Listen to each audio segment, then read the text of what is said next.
Legal and Privacy Brief for March 11, 2026. Aetna settles $2 LGBTQ plus discrimination class action over infertility coverage. Anthropic sues DOJ after being designated a supply chain risk for refusing Pentagon AI surveillance use. CISA shortens patch deadlines for critical Ivanti and SolarWinds vulnerabilities exploited by nation-state actors. Here's the full breakdown of today's top legal and privacy stories. Legal and Privacy Brief. March 11, 2026. Next section, Enforcement Actions. Aetna Infertility Treatments, LGBTQ plus discrimination settlement. Aetna agreed to pay $2 million to settle class action, claims that it discriminated against LGBTQ plus couples seeking infertility treatments by requiring them to undergo more ovulation cycles than heterosexual couples to qualify for coverage. Case No. 4-23 CV 1849 HSG, N. D. Cal. The settlement covers California members in LGBTQ plus relationships who sought coverage for intrauterine insemination, IUI, intracervical insemination, ICSI, or in vitro fertilization if, between April 17, 2019 and December 31, 2024. Class members denied IUI/ICI coverage can receive default payments of $1,408, while those denied IVF coverage can receive $2,500, with higher payments available for documented out-of-pocket costs. Aetna has not admitted wrongdoing. Compliance action. Health insurers should review fertility coverage policies for disparate treatment based on sexual orientation or relationship status, particularly any requirements tied to failed conception attempts that effectively discriminate against same-sex couples. Sources: Top class actions. Italian DPA reprimands joint controllers over cookie banner. The Italian DPA issued a reprimand to Jaguar Land Rover Italia and automotive dealer Dreamland after finding their jointly operated website violated Articles 5, 12, and 13 GDPR through a defective cookie consent banner that overlapped the cookie policy when clicked, preventing users from reading it before making a choice. Case No. 10,211,780. The banner also contained contradictory information about the data controller's identity, including a non-existent VAT number. The DPA determined both parties were joint controllers under Article 26 GDPR, despite their dealership agreement describing them as independent controllers, finding they jointly determined the purposes and means of cookie-based user tracking for shared commercial interests. The DPA ordered both parties to conclude an Article 26 agreement defining their respective responsibilities and ordered JLRI to bring the banner into GDPR compliance. Compliance action. Organizations operating shared websites must assess actual control over data processing to determine joint controllership status regardless of contractual language. Cookie banners must allow users to access privacy policies without obstruction before making consent choices. Sources: GDP Rub 10,211,780. German court prohibits pre-ticked consent boxes. The Hamburg Regional Court prohibited an airline from obtaining consent through pre-ticked boxes that automatically activated when users clicked a search button. LG Hamburg Case No. 327038/25. The court found the controller violated the GDPR and German consumer laws by misleading data subjects into thinking they had a choice when the website automatically ticked the consent box if users did not do so themselves. The court rejected the controller's argument that the message next to the box sufficiently informed data subjects, finding the practice violated Article 7, 4 GDPR by making services conditional on consent. The court did find the controller's account creation process compliant, determining it processed only necessary data, email addresses, with additional fields voluntary. Compliance action. Consent mechanisms must not use pre-ticked boxes or automatic selection that occurs without affirmative user action. Design consent interfaces to require explicit opt-in actions that clearly demonstrate voluntary agreement. Sources: GDP Rube. Next section, Litigation Updates. DOJ claims HHS Secretary's vaccine policies are unreviewable. A Justice Department lawyer argued in federal court that HHS Secretary Robert F. Kennedy, Jr., has unreviewable authority over federal vaccine policies, even if he recommended people deliberately expose themselves to infectious diseases instead of getting vaccinated. The argument came during a lawsuit filed by the American Academy of Pediatrics and other medical groups seeking an injunction against HHS policy changes under the Administrative Procedure Act. U.S. District Judge Brian Murphy expressed skepticism of the government's position during a Boston hearing, questioning whether Kennedy's authority is truly unreviewable. The case challenges whether HHS vaccine policy changes were carried out in accordance with required administrative procedures. Compliance action. Healthcare organizations and compliance officers should monitor this litigation closely, as it will clarify the scope of judicial review over agency vaccine policies and administrative procedure requirements that may affect regulatory compliance obligations. Sources: TechDirt. Anthropic sues DOJ over supply chain risk designation. Anthropic filed suit asking courts to block the Department of Defense's designation of the company as a supply chain risk, after Anthropic refused to allow the government to use its Claude AI model for lethal autonomous warfare and mass surveillance of Americans. In an amicus brief, EFF and other public interest organizations argued the designation violates the First Amendment because developing and operating large language models involves expressive choices protected by constitutional guarantees, and requiring Anthropic to rewrite its code to remove guardrails constitutes compelled speech. The brief notes the DOJ retaliated against Anthropic, both for refusing the Pentagon's demands and for its CEO's public statements about AI surveillance risks. The case raises questions about whether the government can coerce private companies to modify their technology to serve government ends, and whether companies can maintain their own AI safety guardrails without facing federal retaliation. Compliance action. Technology companies should document their AI safety policies and ethical guidelines, as these may receive First Amendment protection.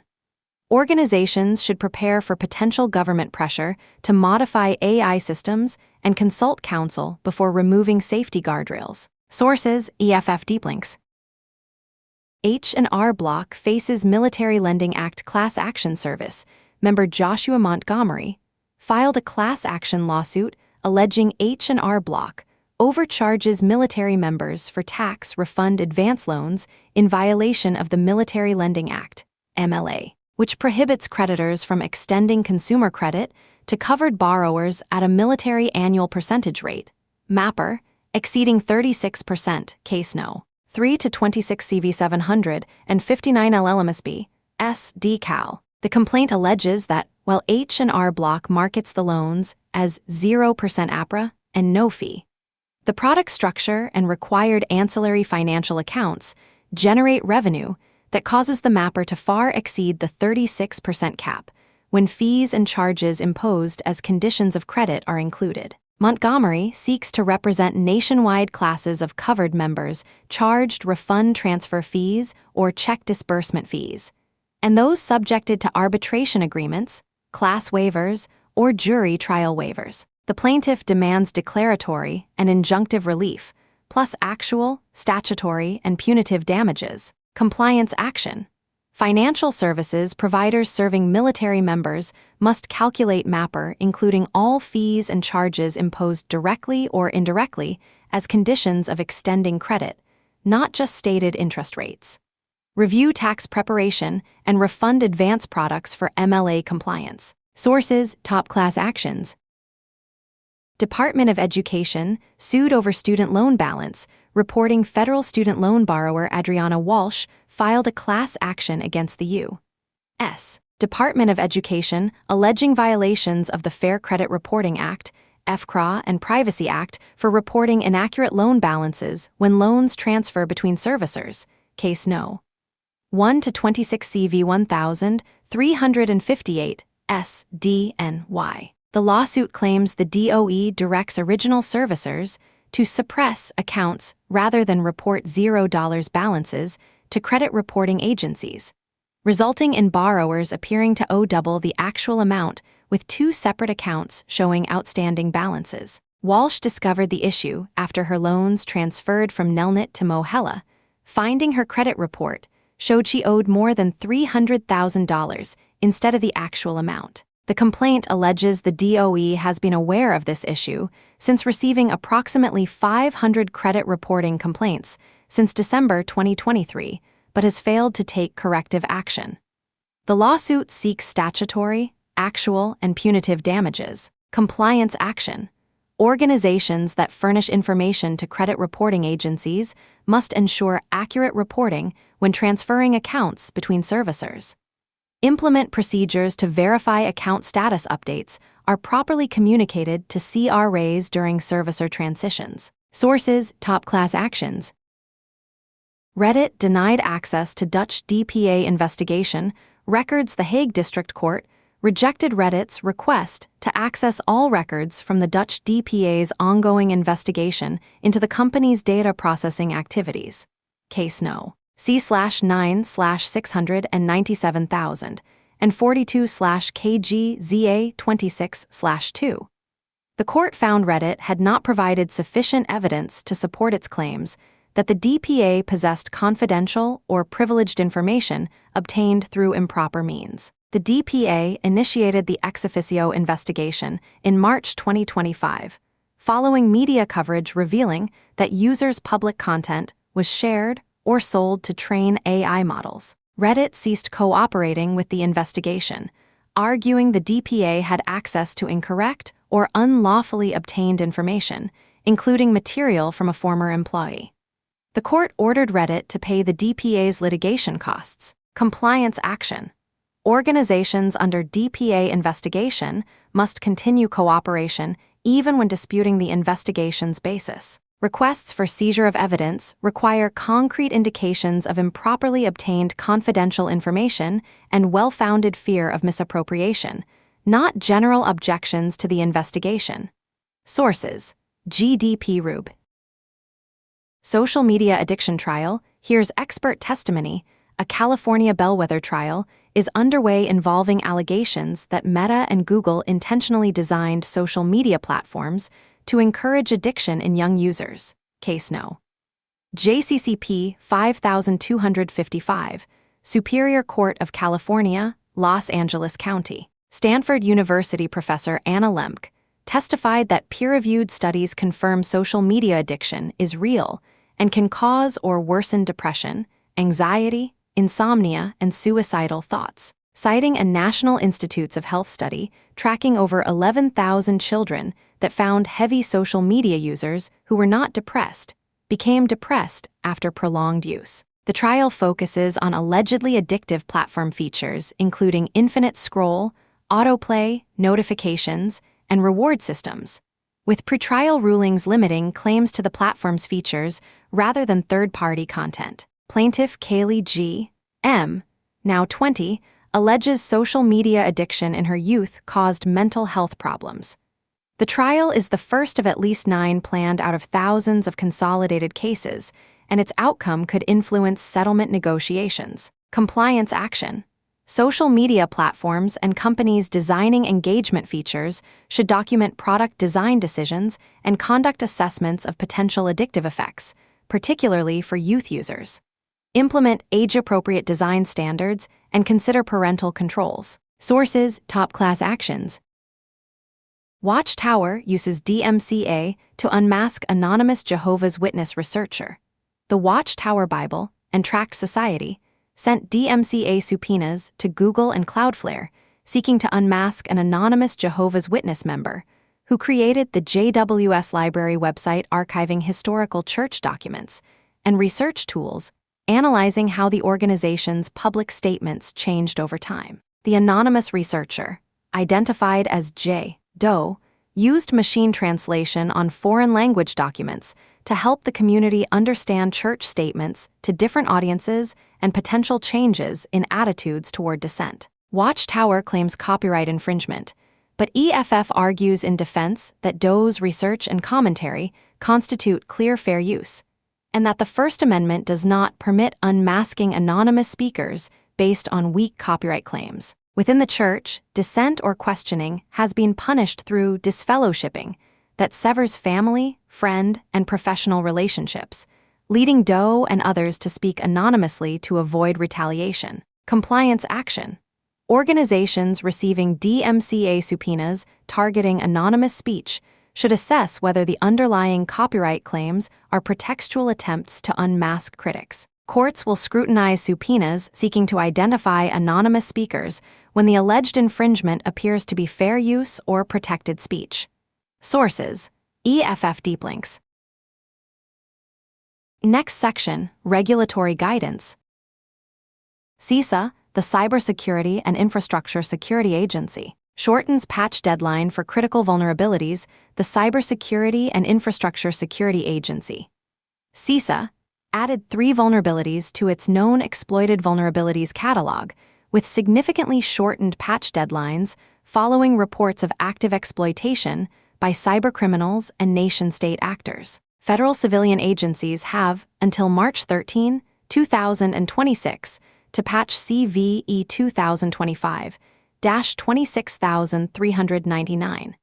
A critical vulnerability in SolarWinds Web Help Desk discovered by Trend Micro's Zero-Day Initiative. This is the 3rd time in the last month CISA has ordered immediate patching of SolarWinds Web Help Desk bugs, with previous deadlines of 4 days and 3 days. CISA also added CVE 2026-1603 affecting Ivanti products, which Chinese nation-state attackers have allegedly exploited since mid-February, giving federal agencies a 2-week deadline. Google's 2025 Zero-Day report found Chinese state actors repeatedly targeted Ivanti throughout 2025 with novel bugs. SolarWinds software is used by dozens of federal agencies and was previously targeted by Russian hackers in one of the largest nation-state attacks in U.S. history. Compliance action.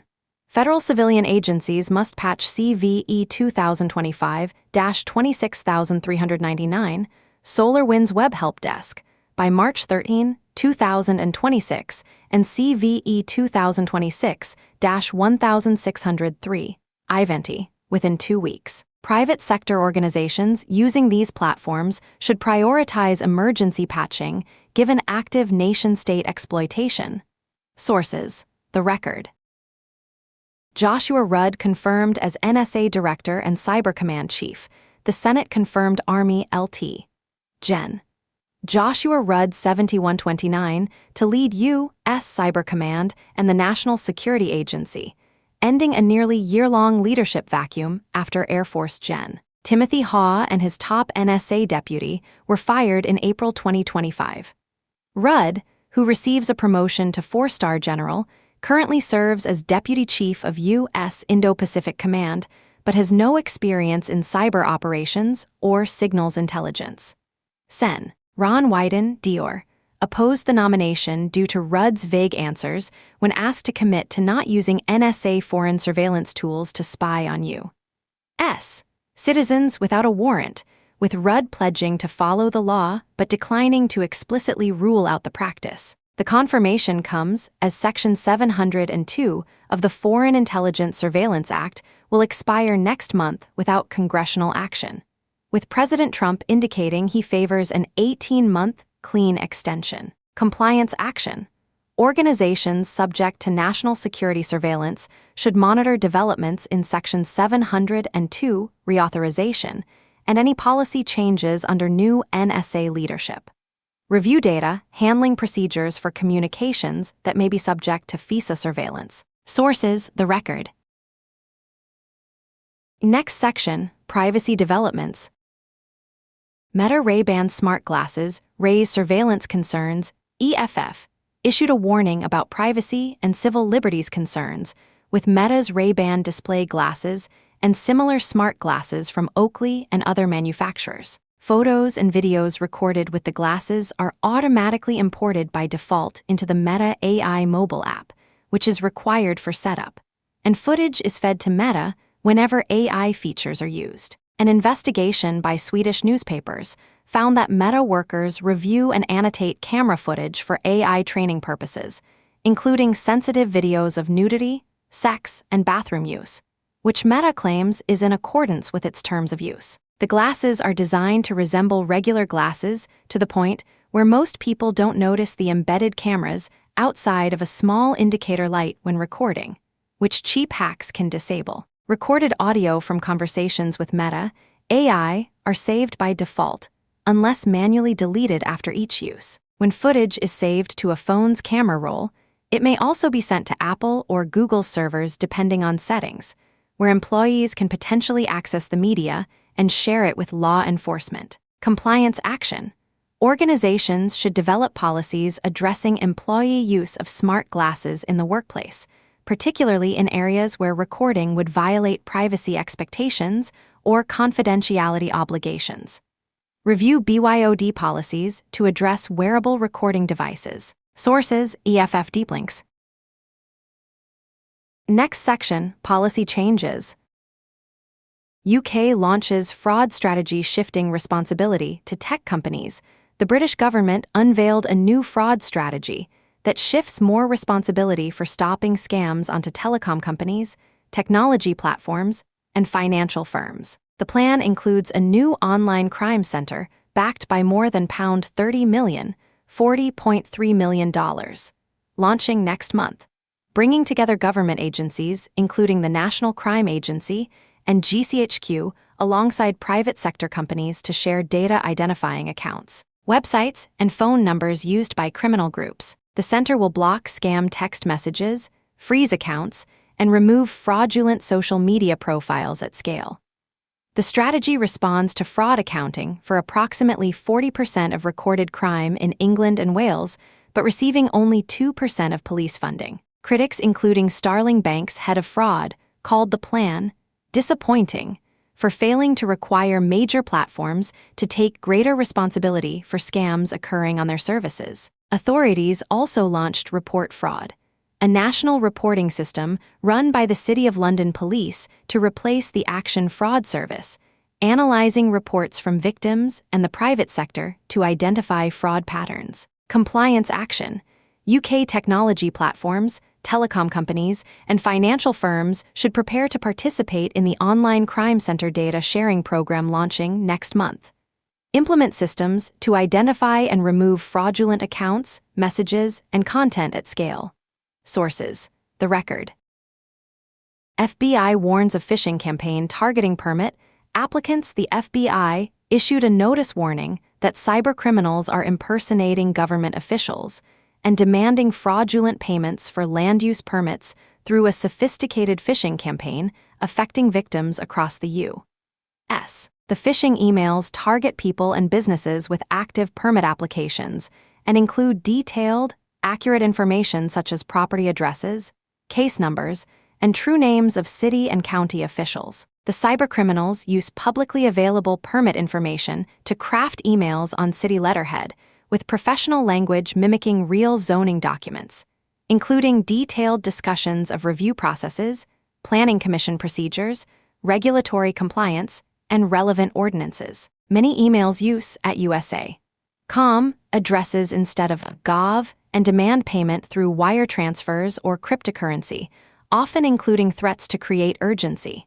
The FBI urged people to verify email addresses before interacting with them, and to always check local county or city websites to call listed phone numbers to verify potential charges. Compliance action. Government agencies should alert permit applicants about the phishing campaign and provide verification procedures. Organizations handling permit applications should implement email authentication, SBF, DKIM, DMARC, and educate applicants on how to verify legitimate communications. Sources: The Record. Next section: Compliance takeaways. Federal agencies must patch CVE 2025-26399, SolarWinds Web Help Desk, by March 13, 2026, and CVE 2026-1603 iVenti, within 2 weeks due to active nation-state exploitation. Private sector organizations using these platforms should implement emergency patching procedures. Health insurers should audit fertility coverage policies for disparate treatment based on sexual orientation or relationship status, particularly requirements tied to failed conception attempts that effectively discriminate against same-sex couples following the $2 Aetna settlement. Consent mechanisms must not use pre-ticked boxes or automatic selection, and cookie banners must allow users to access privacy policies without obstruction before making consent choices, per German and Italian data protection enforcement. Organizations furnishing information to credit reporting agencies must implement verification procedures to ensure accurate reporting when transferring accounts between servicers. Following the Department of Education student loan balance reporting lawsuit, UK technology platforms, telecom companies, and financial firms should prepare to participate in the Online Crime Center data sharing program launching April 2026 by implementing systems to identify and remove fraudulent content at scale. That concludes today's legal and privacy brief. From Carolina Clear Tech, for informational purposes only, not legal advice.